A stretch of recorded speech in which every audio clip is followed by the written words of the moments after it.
Hey y'all, welcome back to another episode of Pretty Suited Podcast, where we discuss personal development through a cultural lens. I am your host, Lauren A.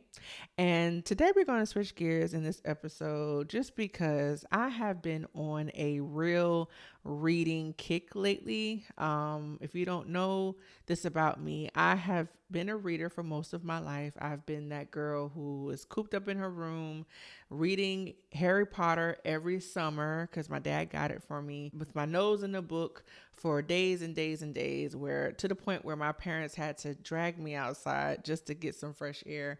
I was that kid, and I'm pretty sure there are several of you guys out there too that were just like that. Or if you just were a leisure reader or something like that, then you understand the power of books, how books have been able to be a great escape for many people growing up as well as now. Whatever your niche is, whatever your thing is, there is a book out there for you. And we've been wanting to encourage more reading today, not probably now than ever before, just because of the influence of social media as well as misinformation and everything else out there that is causing our literacy to go down. I can't tell if you can tell, but conversations with people will have you saying, when was the last time you picked up a book? When was the last time you actually had an idea outside of something that you saw on social media? But unfortunately, in today's society, it's just not the case for many people to actually pick up a book as opposed to scrolling. Well, I would say for me personally, that changed when I decided to, join the subscription for Audible. You have one of those resolutions where I'm going to start reading and you never really do. But something told me to just, hey, if I'm already listening to podcasts, if I'm already listening to music, why not pick up an audiobook and just join a subscription? I got 11 subscriptions anyway. I might as well use one for good, right? And lately, my particular subject matter has been Black urban romance. Now, I'm going to have to speak for my millennial girlies. I know each one of you picked up a Black urban romance novel when y'all guys were in your teens. Okay, we're talking late 90s, early 2000s era, where we were passing around books that we had no business passing around, i.e. Eric Jerome Dickey, Sister Soldier, Omar Tyree, Coda Spinner Everett. Like, these were the books that basically raised us. I don't know where we got these books from. Leave a comment if you got the book from your parent, if you got a book from your homegirl, if you found the book at the library. I don't know. I don't know where we got these books from, but they were passed around between each other. And it was a means of community in a weird way, where we got a chance to just create our own book clubs. Somebody read it for this amount of time and then they'll pass it on and then we discuss it. And those books, while they were a bit inappropriate for a young person at the time, many of us saw and could relate to a lot of the characters in the book. A lot of the urban romance books were in the setting of projects or just a low-income neighborhood, or even if it was middle income, they still kind of teetered on that side of town and got, introduced to colorful characters and got introduced to the bad boy, the thug, or what have you, and kind of just kickstarted their teenage journey through those lenses. So we could understand and relate to a couple of those characters. But even if we couldn't personally, those characters allowed us to live vicariously through them. Right? Like, if you had more of a sheltered upbringing, pretty much like an ATL moment where Nunu had a Picasso in her house and she just went over to Cascade just for the thrill of it, right? You got a Picasso in your house. That's kind of how it was for a lot of us, But then again, some of them really did relate to people who lived those exact lives. But I said all that to say, with me reading these books, of course, the algorithm is going to start feeding you material that is relatable to that. It has been eye-opening to see how many women, particularly Black women, are deep, embedded, infatuated, and enamored and engulfed by the urban Black romance. And I'm pretty sure different genres have the same type of communities going on. But today I want to really hone in on the dynamics of what this genre is doing to our community, as well as what it contributes to our community. And it's just interesting to discuss. So I briefly want to give a shout out to the authors that have been pretty much spearheading this whole thing. When it comes down to the popularity, like, these authors have been extremely popular in this genre, and that is Jaquel J, who wrote the Capadonna Inferno, Delgado, and Caselli series, which is one of my favorites.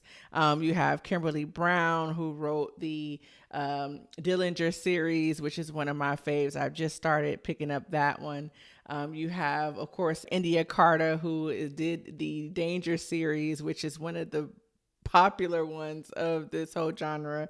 And then, of course, I cannot forget, as we start to delve into subgenres of Black romance fiction. And this, one of my favorite authors is Granger, who kind of teeters into fantasy things such as fairies and vampires and so on and so forth. But it gets deep, y'all. It gets really, really deep.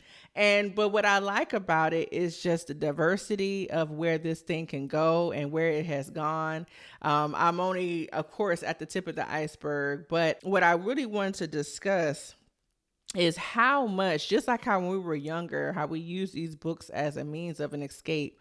I think the same can be said about what we're doing here as an adult, right? I think, books in general are used as a means of escape, but I think in today's society where there's bad news everywhere we turn, there's, reversals on human rights, there's danger and violence towards women, there's, crap in the dating pool that we have to navigate, all these things that kind of go along with adulthood right now in 2026.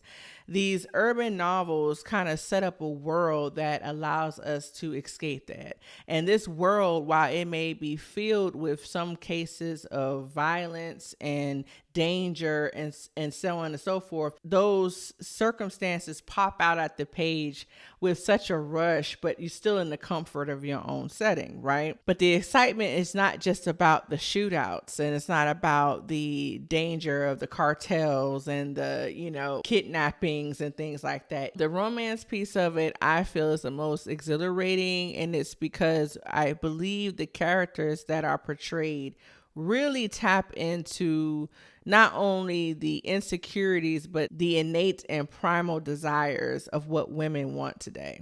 And now I know this can be an hour-long podcast, but I'm going to try to make this kind of simple and sweet, right? Women want men to take charge.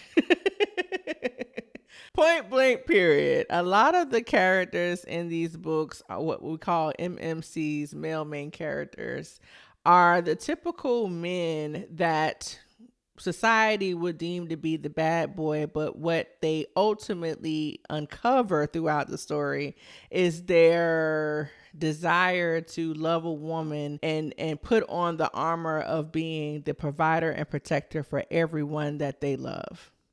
While we see the complaints on social media of men not being intentional and courting or pursuing a woman, the men in these characters, for one, are the most relentless, right? Down to the fact that they are almost stalkerish, if not stalkerish. Shout out to Menace in 1,000 Hours with Rich Menace. And stalkerish to the point where, of course, in real life, this would be deemed to be dangerous. This would be dangerous enough for you to go to the police and authorities and get your restraining order out on this person because you fear for your safety. But in the book setting, his intention and his pursuit makes him more desirable because women are not really being pursued in their personal lives. So that action takes the place of what women are missing in their personal lives. It gets deep. I went down a whole rabbit hole about this because I really do think that the reason why these books are so popular these days is because it really shines a mirror of what we feel like we're missing as women in society today. And so What does that do, though, to the psyche of the woman? This ideal character is often a millionaire who has millions and millions of dollars in business, but he, does street pharmacy and transport and trafficking on the side. This person is a threat to society. Point blank and period. The same people who we deem to be dishonorable for playing Dr. Jekyll and Mr. Hyde in real life, we deem to be admirable in the books.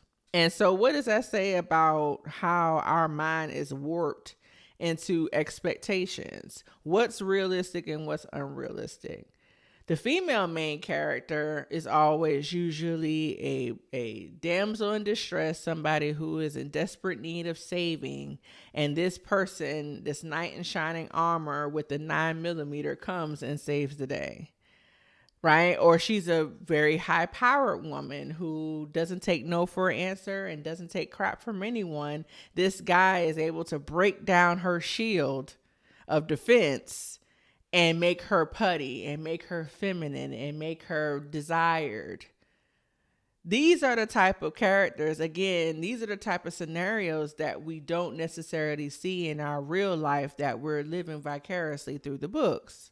And it's becoming almost not only a means of escape, but there's a lot of people out here that's becoming a little bit delusional on what expectations look like. And this genre is not something that men normally delve into. If you do, you got a good one. Hopefully you can talk about it and y'all can have a key about it. But these are the type of genres that men aren't necessarily reading. But I feel like women are doing is building up this mindset of what man that they would like in their brain based off of characters in these books. And then they come in contact with a man in real life that doesn't meet those same expectations and doesn't meet those same characteristics. And now nobody is going to be good enough because nobody is Menace Caselli.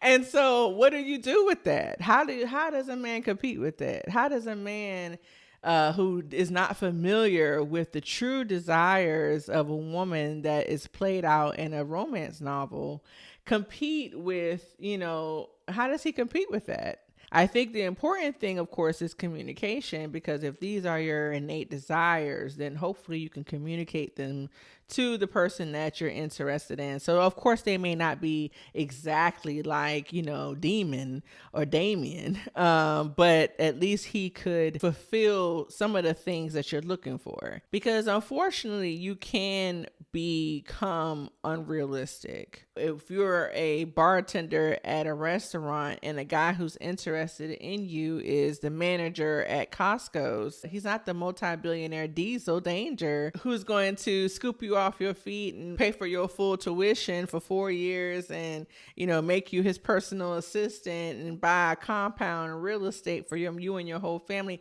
He doesn't have that. So if the person that's after you doesn't have those things, how can you still communicate your desires to them? Maybe that same provision might come in the form of, paying for a class for you at school, or it may come in the form of being inclusive when it comes to family vacations, or being, helpful when it comes to holidays and dealing with your family, or being intentional about, if you had a marathon you was preparing for, were they there with you every step of the way? Some of those things can be simplified into a realistic and practical way, but I think the sentiment is still the same of the intentionality. And so I don't necessarily want to dismiss women's feelings about these male main characters, because they are valid. But it's just a means of how to compromise to where those same desires, same actions be simplified into something that can really occur in your day to day. But what I will say that I do like about these books, like I said, because there's a literacy crisis going on, I think it does promote reading. And I think more people need to read fiction. I feel like there was a time where we were so caught up and gung ho about self help all the time. While those are valuable and they are absolutely, could be necessary to your growth and development, I feel like fiction gets a bad rep because people think it may be a waste of time. But meanwhile, you also end up understanding different perspectives when it's a fictional character, especially if the story is written with different perspectives. If it's written in third person, it's very helpful for you to understand how other people can think. It can build emotional intelligence, and it can also put you in scenarios that allow you to critically think, right? Because if you're only reading from one perspective, then you don't necessarily get a chance to connect the dots. But if you are reading from different perspectives, you can definitely learn how to read the room. I feel also too, it helps with vocabulary. If you read words that you've never read in context before, now you can introduce those words into your own vocabulary. So reading is more than just finding a better way to invest your finances at 25. Again, it's valuable, but there's also value in reading something such as The Alchemist that gives you real life lessons about things through parables or through, stories and metaphors. That's just as valuable to me, I feel. This audience is just growing so big.